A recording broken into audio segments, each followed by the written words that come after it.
میرے محترم دوستوں، بزرگوں، عزیزوں، سب سے اہم اور بنیادی بات یہ ہے کہ اس وقت ساری انسانیت پر جو حالات ہیں، تاجر تجارت میں پریشان، زمیندارہ میں پریشان، حاکم حکومت میں پریشان، عوام، خواص، مالدار، غربا، ہر شخص پریشان ہے اور پریشانی سے نکلنا بھی چاہتا ہے،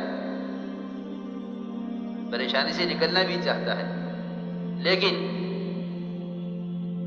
پریشانی سے نکلنا اس لیے ممکن نہیں ہے،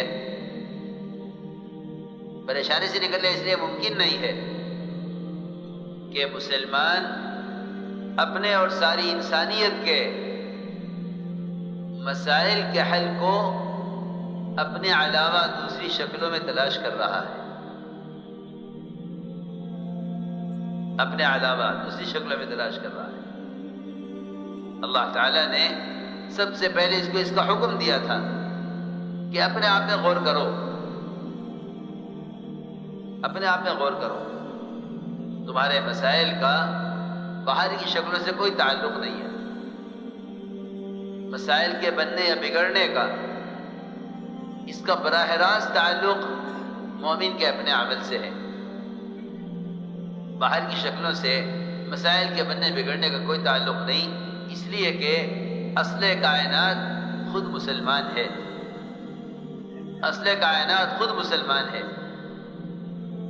کائنات کی تمام شکلوں میں جو تغیر اچھا یا برا، نقصان کا یا نفع کا، خیر کا یا شر کا، حفاظت کا یا ہلاکت کا، جو کچھ بھی عالم کائنات میں ہوگا اس سب کا تعلق براہ راست مومن کے عمل سے ہے، اس کا تعلق براہ راست مومن کے عمل سے ہے۔ اگر مسلمان اپنے حالات کی خرابی کو باہر کی شکلوں سے جوڑ دے گا تو اسے اپنے حالات کے درست کرنے کے لیے اللہ کی طرف چلنے کا راستہ نہیں ملے گا، اس لیے کہ حالات میں اللہ کی طرف وہ قدم اٹھاتا ہے جو حالات کو براہ راست اپنے عمل سے جوڑ لیتا ہے۔ یہ اصولی بات ہے کہ جس زمانے میں مسلمان جس شکل میں اپنے مسائل کا حل کا یقین سوچے گا، یہ اپنے مسائل کے حل کے لیے اسی طرف قدم اٹھائے گا۔ اور دوسری بات یہ بھی ہے اس کے ساتھ کہ جس طرف سے مسائل کو آتا ہوا دیکھے گا، یہ اس کے حل کے لیے اس رخ کا مقابلہ بھی کرے گا۔ میں بہت ضروری بات عرض کر رہا ہوں، مسلمان اپنے اوپر آنے والے مسائل کا مقابلہ اگر حالات جس طرف سے آتے ہوئے نظر آ رہے ہیں، اگر مسلمان اس رخ پر کوشش کرے گا تو قرآن نے اس کو جگہ جگہ کھول کر بیان کیا ہے کہ اس سے حالات سدھریں گے نہیں بلکہ اور بگڑیں گے، اس سے حالات سدھریں گے نہیں اور بگڑیں گے۔ قرآن نے جگہ جگہ اس کو بیان کیا ہے کہ اگر مسلمان اپنے مسائل کے حل کے لیے اپنی ذات سے ہٹ کر مسائل کا حل تلاش کرے گا یا اپنی ذات سے ہٹ کر کسی اور شکل کی طرف اپنی پریشانیوں کو منسوب کرے گا تو اس کے حالات میں اضافہ ہوگا، اس لیے کہ حالات کو حالات سے بدلنا یہ فرعون کا مزاج ہے، اور حالات کو اعمال سے بدلنا یہ انبیاء علیہ السلام کا راستہ ہے۔ بہت آسان بات ہے، قرآن اس سے بھرا ہوا ہے، جہاں بھی حال کا مقابلہ حال سے کیا گیا وہاں حالات اور بگڑے، سارے باطل کے غرق ہونے کا جو اصل سبب بنا ہے وہ یہ ہے، ایمان والوں نے فرعون کے راستے کو چھوڑا کہ نہیں ہمارا راستہ نہیں ہے، بلکہ یہاں تک عرض کر دیتا ہوں کہ اگر وقتی ضرورت کے لیے اپنے کسی ذاتی تقاضے کے لیے فرعون سے مال مستعار لے بھی لیا، میں بہت ضروری بات عرض کر رہا کہ اگر اپنے وقتی کسی تقاضے کے لیے فرعون سے مال لے بھی لیا اور اس کے بعد فرعون غرق ہو گیا، یہ مال بنی اسرائیل کے پاس رہ گیا.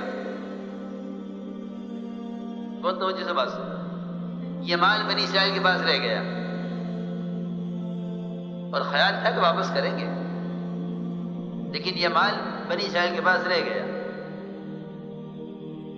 فرعون کے غرق ہونے کے بعد بنی اسرائیل کی گمراہی کا جو سبب بنا ہے، یہ وہ مانگا مال تھا جس کو ایک شادی کے لیے وقتی طور پر بطور قرض کے لیا تھا. بہت اہم بات ہے اس کا، بطور قرض لیا تھا. ایک ضرورت پیش آ گئی ہے، یہ ضرورت کے لیے ہمیں فرعون سے مال چاہیے. یہ تو میں نے ایک چھوٹی سی مثال دی ہے، ایک چھوٹی سی مثال. جہاں مسلمان یہ سمجھے کہ میرے سارے مسائل کا حل مال میں، حکام میں، کائنات کی بنی ہوئی شکلوں میں ہے، وہاں یہ کتنا گمراہی کی طرف جائے گا اور وہاں یہ کتنا اعمال سے دور ہٹے گا. اور جب اللہ رب العزت اس کو سمجھانے کے لیے، اس کو متنبہ کرنے کے لیے اس کی تجارت میں نقصان لائیں گے، اس کے زمینداری میں سیلاب لائیں گے، اس کے سرمایہ داری کے نقشوں میں نقصان لائیں گے، اس کے سماج میں مشکلات پیدا کریں گے، اس کے جسم میں بیماریاں لائیں گے، یہ ان سارے مسائل میں بھی یہی سوچے گا کہ جس طرف سے حالات آ رہے ہیں اسی طرف اس کا حل ہے. میں نے ایک مثال دی ہے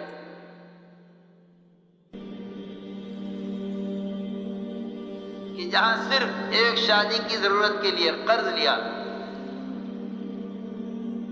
ایک شادی کی ضرورت کے لیے قرض لیا،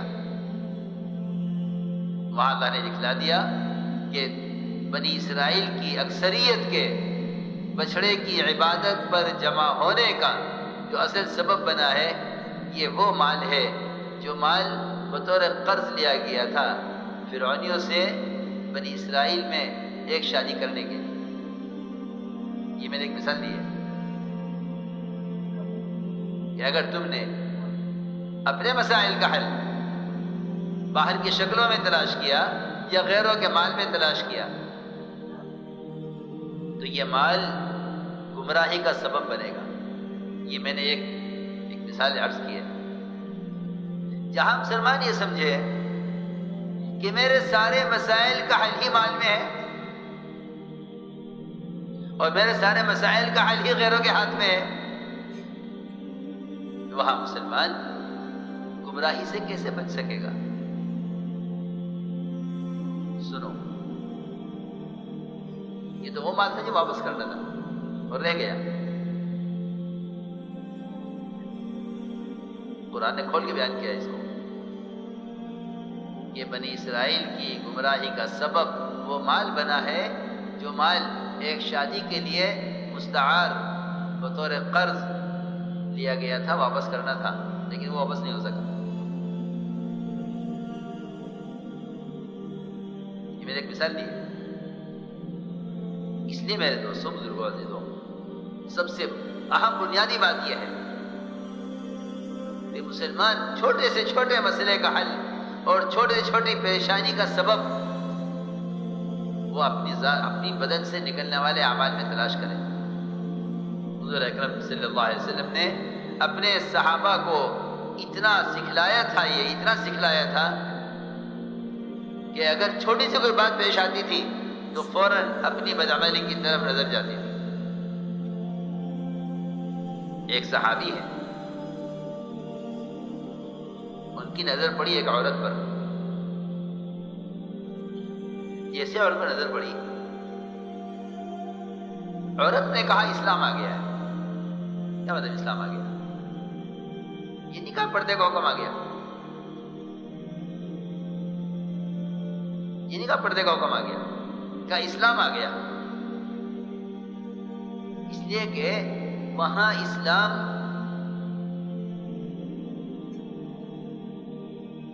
کے تمام احکام کا نام اسلام تھا.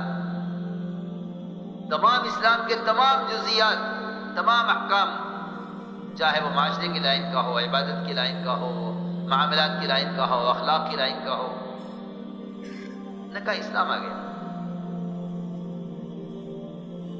یہ نہیں کہا پردہ آ گیا، اسلام آ گیا. جب اسلام آ گیا تو تم مجھے کیوں دیکھ رہے ہو؟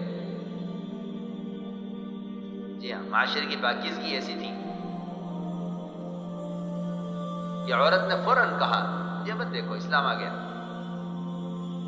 کیا تمہارے اسلام تمہیں مجھے دیکھنے سے روکتا نہیں ہے؟ ادھر ان کی نظر پڑی عورت پر، ادھر ان صحابی کا سر دیوار سے ٹکرایا. اسی وقت ادھر نظر پڑی عورت پر، ادھر دیوار سے سر ٹکرایا. صرف اتنی بات پر، حالانکہ آپ جانتے ہیں کہ چلتے پھرتے اٹھتے بیٹھتے سر ٹکرا جاتے ہیں لوگوں کے، روزانہ کا صبح شام کے قصے ہیں، صبح شام کے قصے ہیں کہ اٹھ رہا تھا دیوار میں سر لگ گیا، بیٹھ رہا تھا دروازے میں سر لگ گیا، نکل رہا تھا چوکھٹ میں سر لگ گیا. معمولی بات ہے. یہ کیا بات ہے کہ صحابی کا سر دیوار سے ٹکرایا، انہوں نے سوچا اس کو کہ میرا سر دیوار سے کیوں ٹکرایا؟ کیا بات ہے؟ میرا سر دیوار سے کیوں ٹکرایا؟ کیا بات ہے؟ فوراً اس بات کی طرف خیال کیا کہ میرا اس لڑکی کی طرف دیکھنا یہ اللہ تعالیٰ کی طرف سے تنبیہ ہے. آگے عرض کیا حضور اکرم صلی اللہ علیہ وسلم سے کہ یا رسول اللہ، آج میرا سر دیوار سے ٹکرایا ایک لڑکی کو دیکھنے کے ساتھ، یہ کیا ہوا؟ آپ نے فرمایا ہاں، یہ اللہ کا فضل ہے مومن کے ساتھ، کیونکہ اس سے چھوٹا سا بھی کوئی گناہ ہوگا تو اللہ تعالیٰ اس کو گناہ یاد دلانے کے لیے، اس کا گناہ یاد دلانے کے لیے اللہ رب العزت چھوٹا سا نقصان، جس درجے کا گناہ ہوگا اس درجے کا نقصان لا کر اس کو تنبیہ کریں گے، اس کو راستہ دکھلائیں گے اور بتائیں گے کہ یہ غلط ہے، اس سے تیرا نقصان ہے. سوچنا چاہیے کہ اس زمانے میں حاکم محکوم ٹکرا رہے، عوام خواص ٹکرا رہے، ٹرین ٹکرا رہی، ملک ٹکرا رہے، لیکن مسلمان اس بات کو ماننے کو تیار نہیں ہے کہ ان حالات کا تعلق براہ راست میرے عمل سے. یہ ہے سب سے بنیادی بات سوچنے کی. لوگ مسائل کا حل چاہتے ہیں، پریشان ہیں، لیکن وہی بات ہے کہ پریشانی میں اضافہ ہوگا اگر مسلمان اپنے مسائل کا حل اپنے سے باہر کی شکلوں میں تلاش کرے گا. اس لیے فرمایا المؤمن ينظر بنور اللہ، کہ مومن ہی وہ ہے صرف جو خود اللہ کے نور سے دیکھے گا اور ساری انسانیت کو صحیح راستہ دکھلائے گا. کیا دیکھو راستہ یہ ہے، امن کا، شانتی کا، حفاظت کا، برکتوں کا راستہ یہ ہے. اس لیے میرے دوستو عزیزو، باہر کی شکلوں کا تعلق، باہر کی شکلوں سے مسلمان کے مسائل کا قدر کوئی تعلق نہیں ہے. لوگ اپنے مسائل کا حل باہر کی شکلوں میں تلاش کر رہے ہیں اور یہ کہتے ہیں کہ اگر ہم یوں کریں گے تو یوں ہو جائے گا، ہم یوں کریں گے تو یوں ہو جائے گا، ہم یوں کریں گے تو یوں ہو جائے گا. نہیں، مسلمان کے مسائل کا حل کا تعلق وہ باہر کی کسی شکل سے اس کا کوئی تعلق نہیں ہے. اس لیے کہ کرنے والی ذات صرف اللہ کی ہے، نظام کائنات ہر آن ہر گھڑی اللہ تعالیٰ کے قبضے میں ہے. یہاں کوئی چیز اس کے امر کے بغیر ہوتی نہیں ہے.